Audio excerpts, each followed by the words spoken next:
નમો હરિહંદોણમ નમો સદ્ધાણમ નમો આયર્યાણમ નમો ઉવઝાયાણમ નમો લોએ સવ્યસાહૂણમ એસો પંચ નમુકારો સવ્વપાવપણાશણો મંગલાણં ચ સવ્યેસિમ પરમં હોય મંગલમ.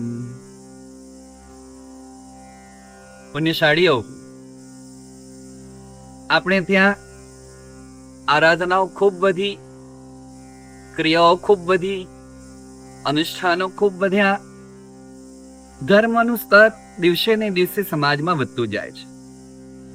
પણ ઘણીવાર એવું જોવાય કે ધર્માત્મા ધર્મ ક્રિયાઓ કરતા કરતા અંદર એક સૂક્ષ્મ કોટીનો અહંકાર પણ ઊભો કરી દેતો હોય છે. એની જાણ બળ થતો હોય, ભલે મેં કર્યું, તપસ્યા મેં કરી, આરાધના મેં કરી, જાપ મેં કર્યો, દાન મેં આપ્યું, મેં ચડાવો લીધો, મેં લાભ લીધો. તો જીવ દરેક ઠેકાણે મેં એટલે કે કરતાપણું એ અનુભવતો હોય.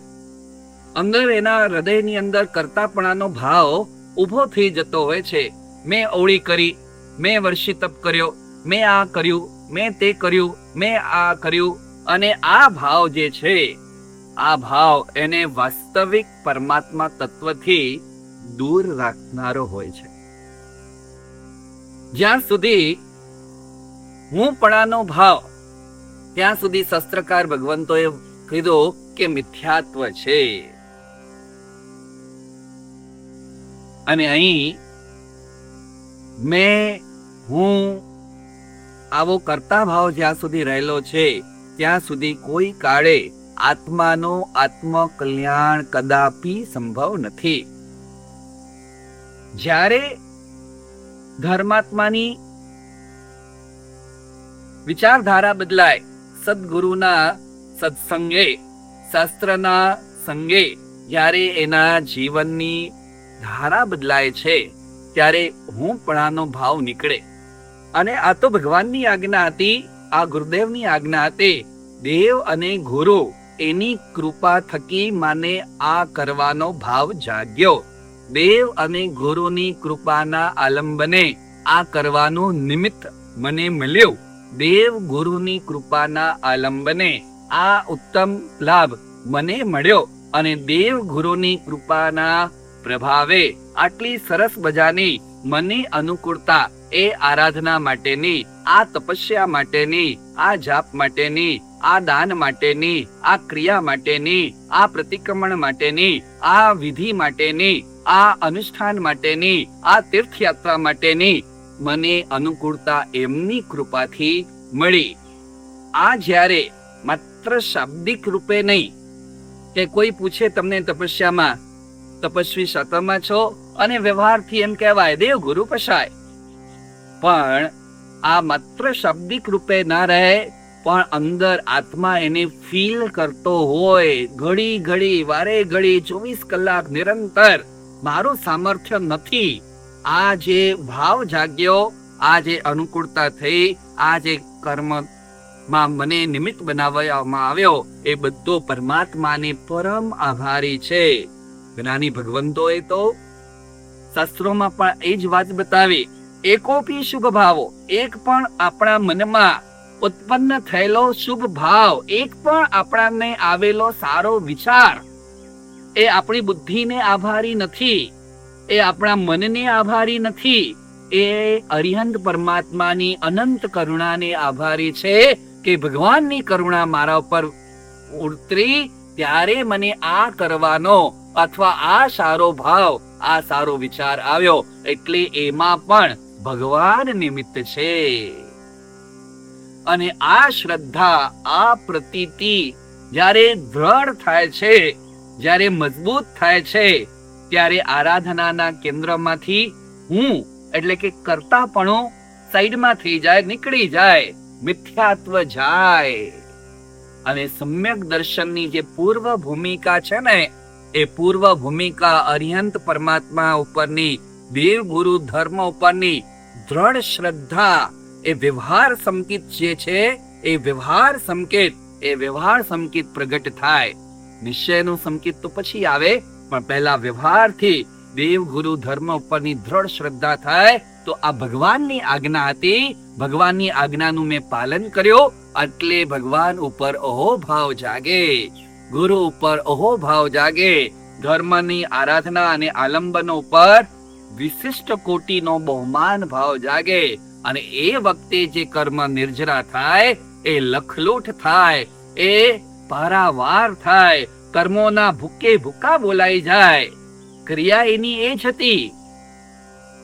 જ્યારે હુંપણાનો ભાવ હતો ત્યારે કર્મ નિર્જરા જરાક થઈ અને અહંકાર પણ થયો.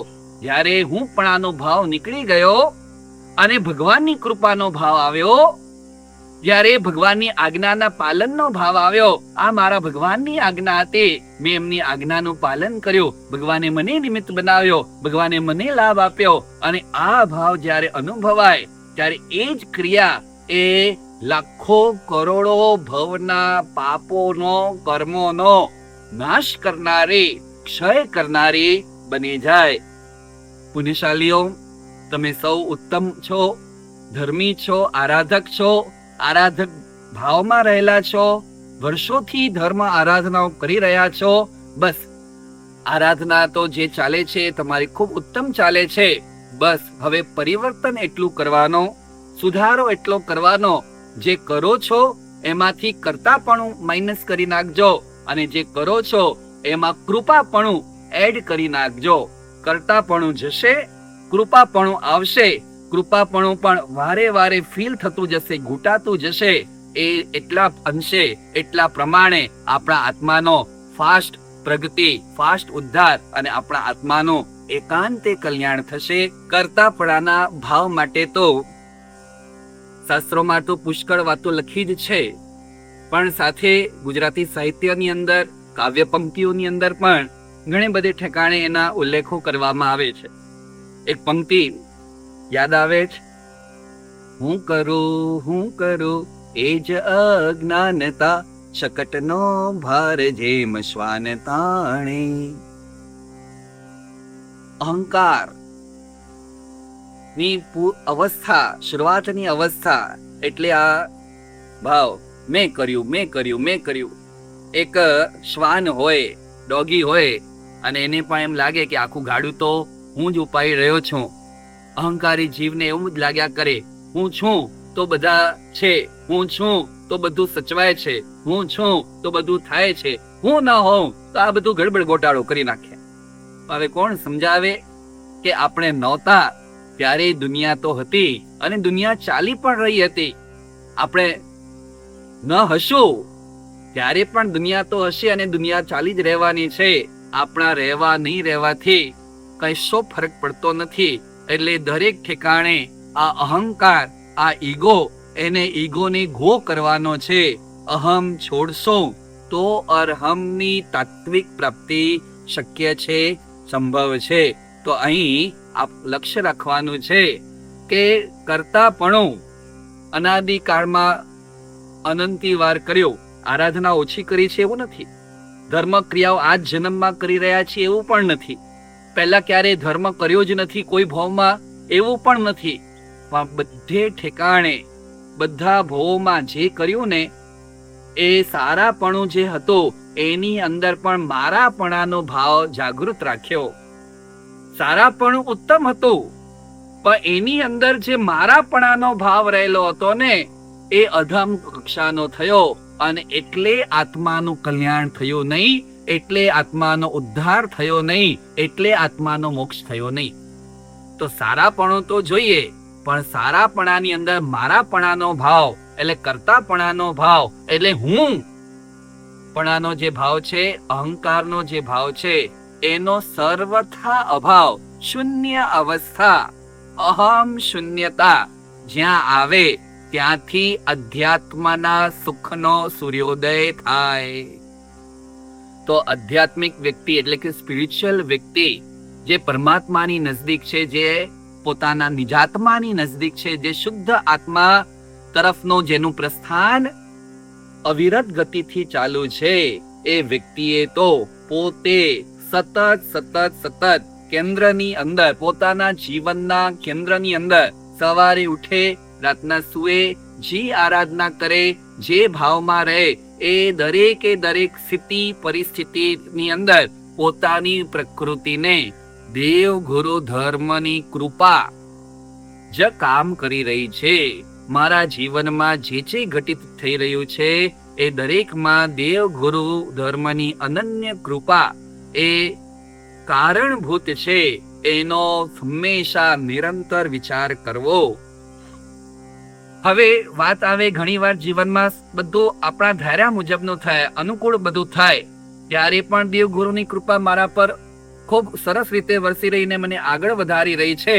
અને જ્યારે પોતાના કર્મના ઉદય, અશુભ કર્મના કારણે જીવનમાં પોતાની સાથે કંઈ અઘટિત થાય અથવા નકારાત્મક કંઈ થાય, ત્યારે પણ એમાં પણ દેવ ગુરુની કૃપા એ કારણભૂત છે, મને રોકી રહી છે, મારા કર્મોનો હિસાબ ચૂકતે કરી રહી છે. દરેક સ્થિતિ પરિસ્થિતિમાં ભગવાનનો ઉપકાર, ભગવાનનો આભાર, ભગવાનનો ઋણ સ્વીકાર જ્યારે અનુભવાશે, ત્યારે જ આત્મા પરમ શાંતિને પામશે. સારું થયો, ઇટ્સ ઓકે, ભગવાનનો ઉપકાર, ભગવાનને ધન્યવાદ, ભગવાનને થેન્ક યુ. કંઈક ખરાબ થયો પોતાના જીવનની અંદર, તો પણ ભગવાનનો ઉપકાર, ભગવાન તે મને રોકી દીધો, ભગવાન તે મને બચાવી દીધો, ભગવાન તે મને અટકાવી દીધો, અને ભગવાન તે મને સંભાળી લીધો. એટલે એ વખતે પણ ભગવાનનો વિશેષ ઉપકાર, વિશેષ આભાર, એ ભાવ આપણે પ્રગટ કરીશું, તો આપણે આ ભગવાનનું કૃપાપણું એ નિરંતર દરેક સ્થિતિની અંદર આપણે જાણી અને માણી શકશું.